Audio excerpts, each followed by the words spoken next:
Crypto prices are pumping again today. And even though you might think that I'd be here celebrating Bitcoin going up because it just went to 71,000, and I've been saying for a while that Bitcoin is probably the best bet, no, it's not been true.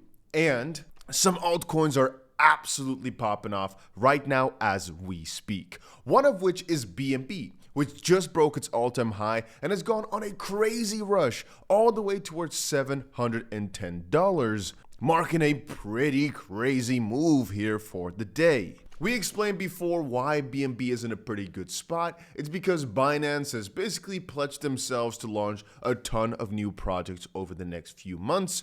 And again, in a bull market, usually these exchange launch pads are a very nice way to earn some crazy gains. And so it's always smart to watch exchange coins like the Bybits one, like for Bitget, like for OKX, and etc. But especially because Binance pledged themselves to this new mission, it's in a good spot. Now, I've been looking around and the BNB ecosystem is actually at one of its lowest points in a long time. Meaning, if we're talking about excitement around BNB and the chain, it's pretty low. But I honestly think that this pump could be because the Binance Bootcamp, like a Binance creator event where a lot of influential people around Binance show up. I think it's called Binance Campus. I think it lasted until like yesterday or so. Perhaps they announced some crazy things at that bootcamp that I did not attend that now people are getting excited for. Or perhaps they just went into another rush of excitement for what's about to happen. It's hard to say. All I know is that BNB is in a really, really good spot right now, but so is TON, so is SHIB. It's not as if BNB is the only one here. Floki is up 25%, Ordi is up 20%, Uniswap 17.5%. It's just generally pumpy crypto day. And you might be asking yourself, Dusty, what is going on? Why is crypto as a concept here pumping? Let me tell you, my friend. I'd say there are two main reasons. The second one being way more important than the first one, but listen to this first. So BlackRock and Citadel are planning to launch a new national stock exchange in Texas to compete with the New York Stock Exchange. I guess this was obviously announced way earlier in the sense that a lot of people probably knew this was going to happen months or perhaps even already years ago. But the New York Stock Exchange, what's interesting is all the issues of yesterday with all the stocks plummeting, etc. It's kind of funny that this announcement now is made public the day after a lot of crazy shenanigans, or 2 days after a lot of crazy shenanigans with the NYSE. Now, for us as crypto holders, I think this is mostly interesting because of BlackRock's supportiveness towards crypto. And it kind of makes you wonder how they're going to look since they've already added Bitcoin into a lot of their newer, let's call them portfolios or baskets of investments, because they see it as a proper diversification method or motto. How is that going to work on a stock exchange of sorts? You know, their new national stock exchange. Would that stock exchange potentially also have some more crypto stocks listed and crypto related stuff? I'm not talking about like an altcoin. I'm talking about crypto related stocks. How is the communication for that going to be? Because obviously BlackRock is very open. And it kind of made me think of the announcement a while back that I have it somewhere, but I'll try to find it in a second, that Bitcoin is going to have half of gold's total market cap. And then I noticed this as well. Tether announced a strategic investment of $20 million in XREX Group to support cross-border B2B payments with USDT and launched a stablecoin XAU backed by Tether Gold. XREX operates blah, blah, blah, blah. And the point, you know, because I was thinking about that gold and how Bitcoin is still going to take half of that. And then I realized, man, so they're really going to actually tokenize everything, huh? Like Tether Gold, I never really knew that was a thing, but it makes sense. And then I started thinking about everything finding its place on the chain. Tether probably trying to get their foot in the door on many, many things. But then I realized, yeah, the potential for that, theoretically speaking, is limitless. And that's why oracles are so important. To get back to oracles, Chainlink, Pyth, all those projects, what they do is they take data and they interpret it in a blockchain way. So let's say, for example, we have the outcome of a sports game. How do you make sure that the people who are on-chain betting, that they get paid adequately? Or let's say, for example, we have an interest rate that the Federal Reserve or whatever, right? Anybody just announced. How do we make sure that that's also represented on chain? How do we get that data, verify it's truthful and real in a decentralized manner, and make sure that people in DeFi or wherever can play the game accordingly? And that is always so peculiar or interesting to me, because if we're talking about BlackRock's new mission, it's RWA, so real world assets, and in that sense also oracles, Chainlink, Pi, that are really in a good spot to get the biggest benefits from all of that. And there's more, but I'm just giving you guys some insights into my brain here and what I'm thinking. Having said that, the most important reason for why crypto is pumped today, ladies and gentlemen, if you've not done it yet, make sure you go ahead and press that like button. I don't ask you guys for that as often anymore, but let's get those likes up a little bit. Let's try to today, today's a good day for crypto.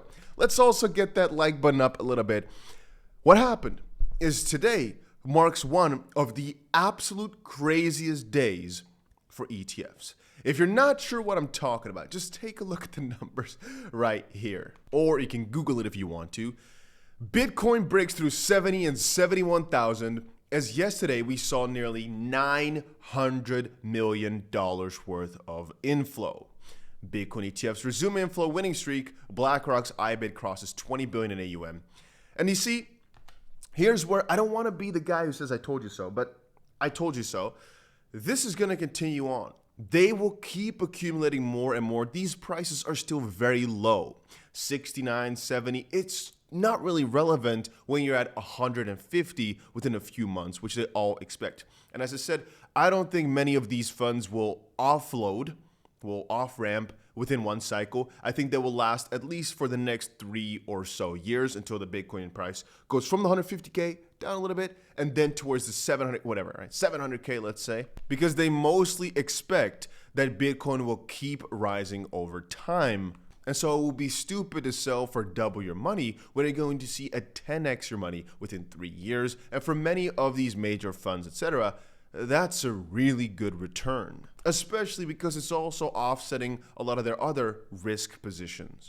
And again, the reason I always talk about Bybit, link is down below, by the way, and why I keep saying that if you're not making money in this market, that it's on you, but perhaps you don't have the right tools, the right exchange, whatever, could be, right? Then it's a little bit of the fault of the system. But for the most part, it's because you're just being a baby, just being afraid, or, and that's the only accepted answer, you've got no money, or somebody's not allowing you to put the money in, or you're not allowing yourself to take on more risk. All of those I accept.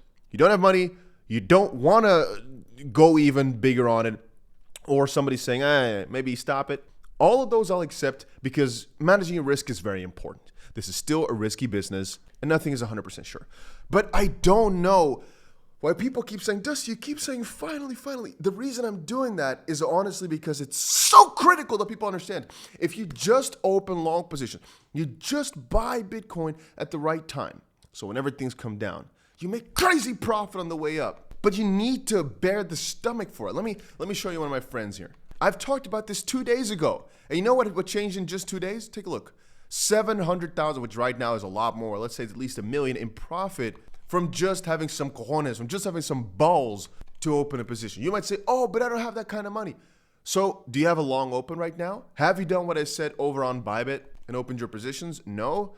Well, and again, even though I am not a fan of sharing positions openly, here's also Rover who shows his, I think, $1 million trade, who right now is in 200,000 worth of profit. Where did they open? For the most part, I'd say where exactly I've been saying to open them as well, just whenever you go lower. And if I pull up my OKX right now, you'll see exactly what I keep saying.